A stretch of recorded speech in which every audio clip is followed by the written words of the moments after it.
яңадан тик минем яшьлек никтер кайтыр кебек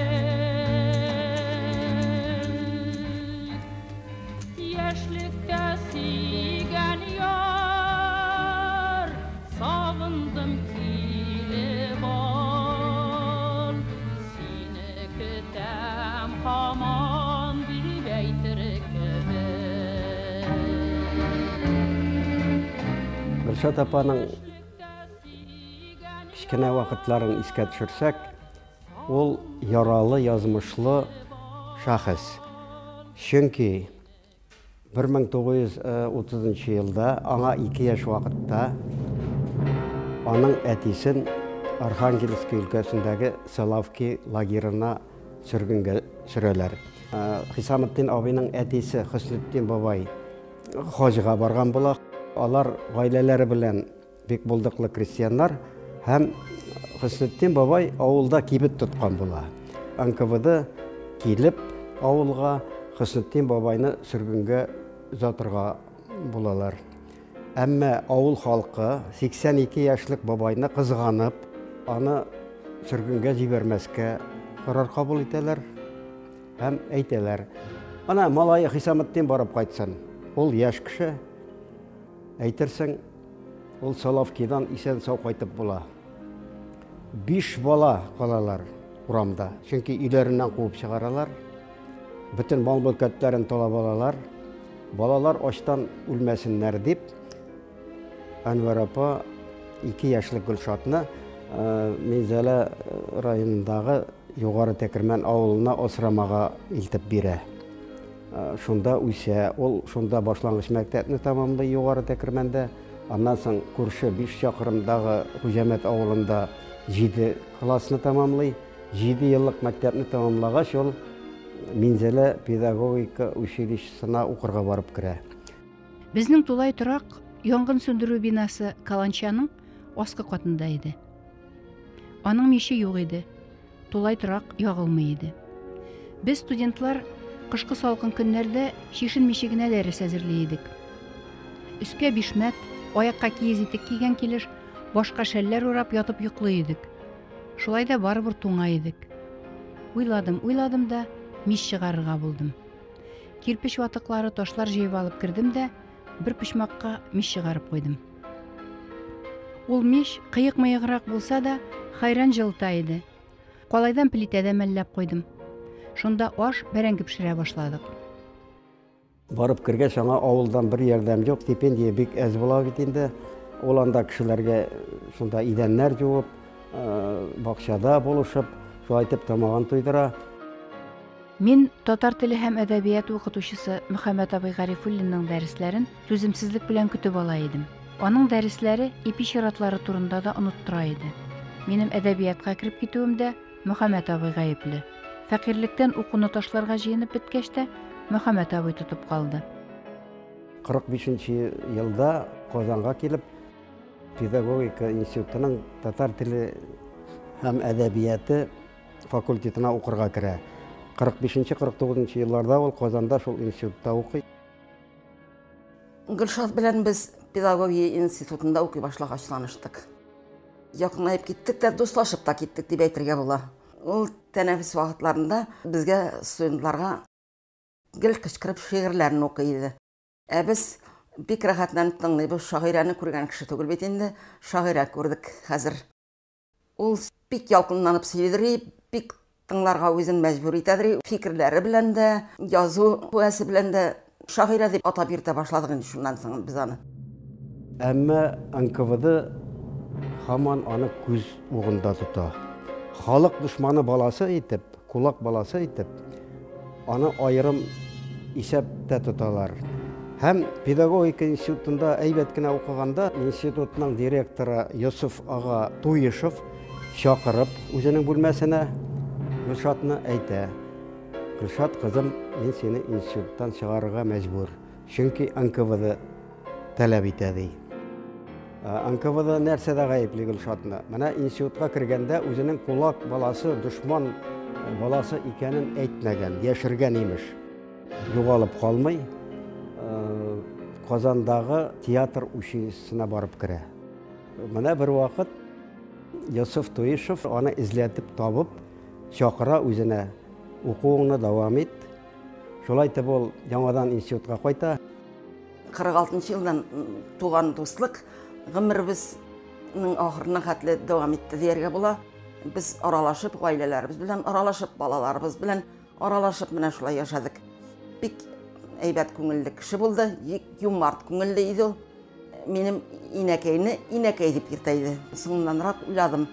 Ул бит ятим үскән, репрессияланган кешенең баласы булган. Минем бик күп серләремне ул белә, аның бик күп серләрен мин беләм. Без аерылышып торган вакытта да соңыннан әйтте әле. Нәсимә ди, безнең аерылып торган чакларда булды, үпкәләшеп торган чакларда булды, ләкин без бер-беребезне бер кайчан да сатмадык. Берничә дистә ел дәвамында бу фактны Гөлшат Зайнашева үзенең йөрәк сире итеп саклый. Хәтта аның якыннары да бу турыда 1989 елда гына прокуратурадан Хисам абыйны аклау турында хат алгач кына беләләр. Гөлшат Зайнашеваның үзенең дә репрессия корбаны булуы турында белешмә 2000 елда килә. Менә әле генә Гөлшат Зайнашеваның музей китапхана оештырган 85 еллык юбилейына багышланган мәҗлестә генә белдем беренче мәртәбә Гөлшатның әтисе репрессияга эләккән булган икән. Мин моны ни өчен әйтәм? Чөнки шушы исем репрессияләнгән кешенең баласы дигән исем Гөлшатның тормыш юлында шактый гына эз калдыра. Язучылар берлегенә кергән елларында искә алалар шушы әйберне. Партияга кергәндә дә искә алалар һәм аңа партияга керү дә, язучылар берлегенә керү дә бик җиңел булмый. Үзенең иҗатының мул һәм бик әһәмиятле, кирәкле булганы белән генә ул җиңеп килә тормышта. Менә иҗатына карасак, аның бик күп җырлары мәхәббәт турында, илгә мәхәббәт турында, республикабызга мәхәббәт турында. Ләкин менә шушы үзе дә агза булып торган партия турында җырын мин аны хәтерләмим. Театр сөючеләргә Гөлшат Зайнашева исеме беренче чиратта әлбәттә драматург буларак билгеле. Аның күпчелек пьесалары Минзәлә драма театрында куелды. 5-6 әйбәре әсәре бар, аның күпчелеге комедия жанрында, Минзәлә театрында. 80-70 елларда ул гөрләп, әлбәттә, барды шыгарым залларда, терлекчеләр турында, авыл халкы язмышын күтәргән спектакль. Бөтенсе дә менә шуңа багышлана. Һәм андагы инде кызык хәлләрне тискәре якларын һәрвакыт сәхнәгә күтәреп чыгу Гөлшат апаның. Минзәлә театрында язмышлар һәм ялгышлар дигән спектакль куела иде аның. Бик тирән эчтәлекле сугышка каршы, сугышка нәфрәт, Афган сугышына, Чечен сугышларына каршы куелган спектакль иде ул. Мин анда музыкалар яздым. Халык залда җылы-җылы карый торган. Аның трагедия белән бетә. Аннан соң Кәрим Тинчуринга ияреп язган бер әсәре булды. Аның Назлы кияү дигән музыкаль комедия. Анда да музыканы язуны миңа тапшырдылар. Аннан соң бер комедия язды. Тинчурин театрында куелды. Монсы соңрак елларда Гайфи бабай Өйлән давай дигән бер комедия язды. Көйләрен миңа тапшырдылар, яз әле дип. Анда байтак кына җырлар да бар, җырсыз музыка да бар. Шуларны тагын бергә яздык та, ул спектакль әле бүген дә бар, ничә еллар дәвамында бар, халык ярата, репертуардан төшми бара бу спектакль.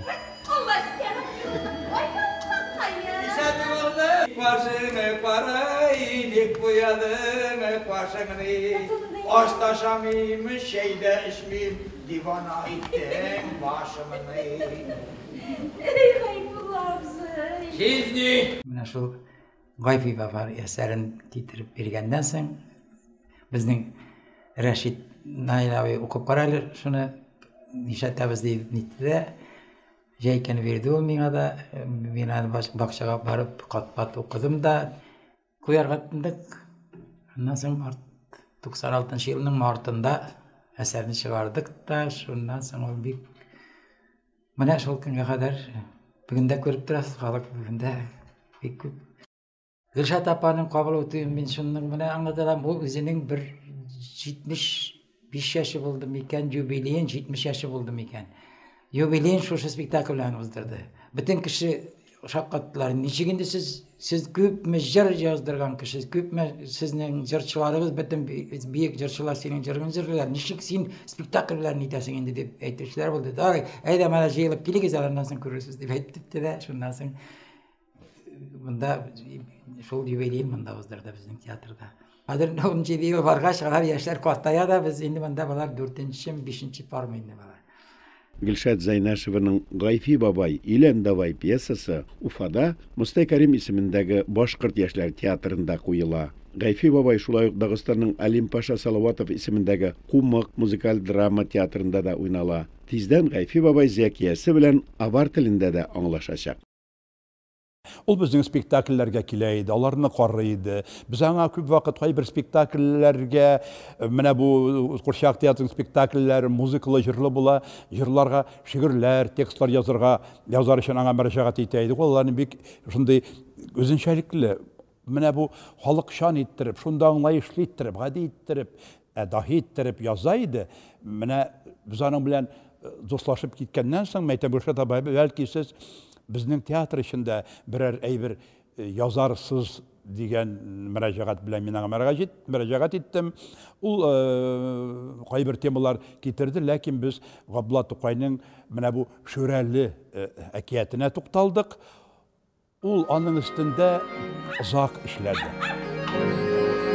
Сырлап керәм урманга, йөрәк ярсу булганга.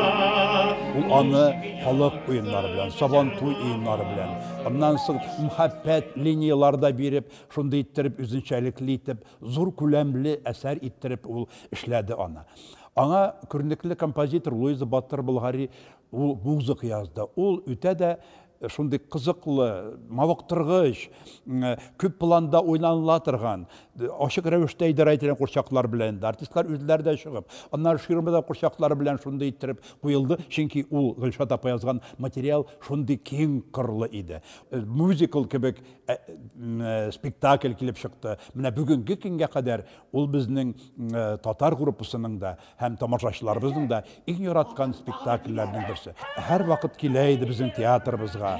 Пьесасын эшләгән вакытта кызык иде ул, я бәлеш пешереп китерә, я кыймак пешереп китерә. Шундый теге туган кебек без аны каршы ала идек. Демәк, без дә ашаганбыздыр. Әгәр ошамаган йортка бәрешләр диләр, күтәреп килмиләр. Уктагыз! Уктагыз! Эй, хәзерге заман яшьләре! Дискотека биеп күңеле шудан башка нәрсә белмисез? Белмиләр! Әнә Кырлай урманы патшасы Гыйфритнең буйрыгы чыккан. Анда шүрәлеләр урманны сакламый башладылар диелгән.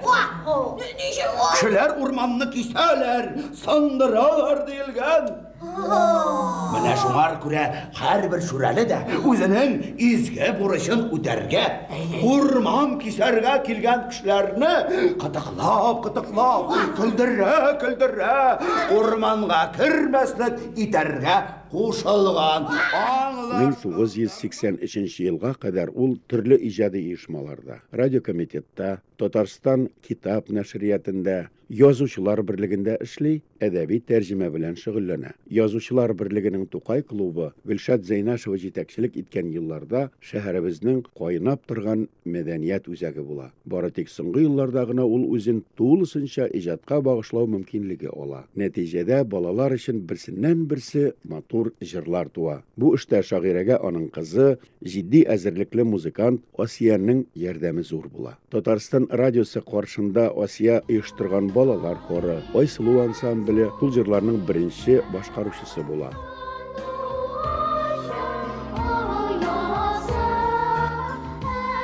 Мине Гөлшат апа Зәйнәшева белән аның кызы минем бик якын дустым Асия таныштырды. Бу аның вафатына кадәр 10 ел тирәсе иде. Шушы 10 ел эчендә без 50дән артык җырлар иҗат иттек. Аларның күбесе менә шушы җыентыкка керде. Җыентыкка кергән җырлардан тора бара музыкаль фильмлар, спектакльләр иҗат ителде. Гөлшат апа Зәйнәшеваның балалар өчен язылган шигырьләрендә балалар белән уйнау юк. Барысы җитди. Ул шигырьләр баланы үз итеп, шәхес буларак хөрмәт итеп язылган. Гөлшат апаның шигырьләренә җырлар язырга бик уңайлы булды, чөнки аның шигырьләре көйгә үзе ятып тора.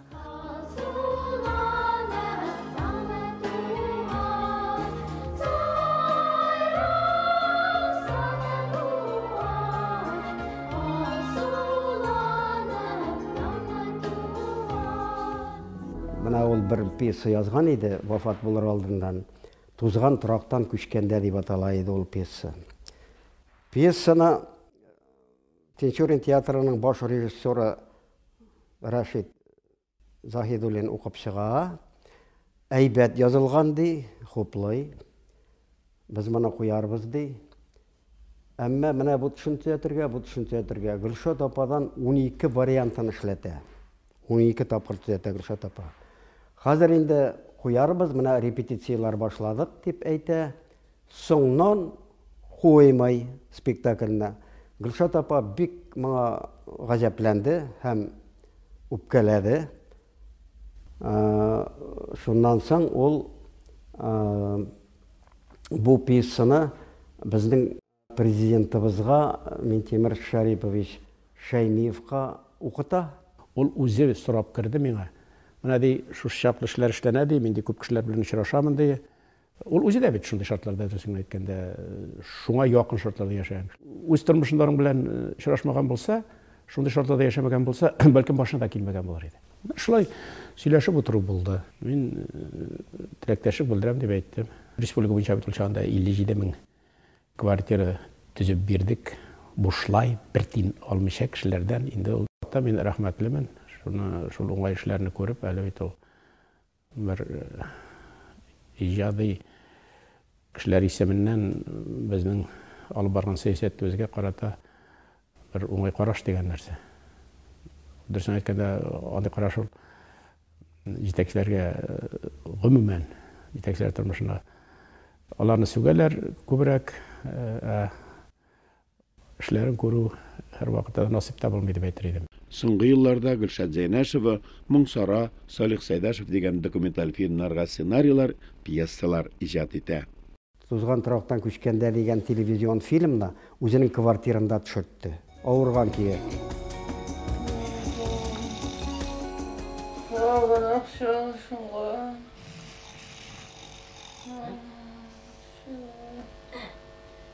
Патша, шунан дейме? Акчалы шуңган. Николай патша акчалары булачак дей. Берәм барсы да. Китегіз, бірігізге дә бирмим. Бала минеке. Гомере тиз үзелде. Кызганычка каршы безнең әле планнарыбыз зур иде. Әле башка әйберләрдә язып китергә тиеш иде ул безгә. Шул туган көнне бардык. Ул урында ята иде. Без янына әкрен генә кирип утырдык. Без аны йокыга киткән дип уйлыйбыз. Галимҗан Гыйльманов, Шаһинур Мустафин, без өчәү барган идек. Тыны пышылдап кына сөйләшеп утырабыз. Мин әйтеп куйганмын. Йоклыйдыр ул. Шуңа күрә әкрен генә сөйләшик дип. Шул вакыт күзен ачты да Гөлшат апа: "Юк, мин йоклап ятмыйм. Менә сез килгәч, күңелем елады. Аннан ди күзләремә яшь чыкты ди. Сезгә елавымны күрсәтәсем килми. Шуңа күрә ди, күземне йомып ята идем дип. Менә шулай мөмкин кадәр күлүп эндәшергә тырышты инде. Әлбәттә, бу аның соңгы шушылай ихтияр көчен җигеп сөйләшү иде. Аннан соң инде ул узак тормады. Ул үзен Казанда җирләвебезне сорады. Ул аны вафат булгач әйттеләр кешеләр. Гөлшат Зәйнәшева чоры бетте дип. Әмма бу дөрес фикер түгел. Чөнки әле аның вафатыннан соң да җырлар һаман яңгырый. Аның язган җырлар алар репертуардан төшмиләр.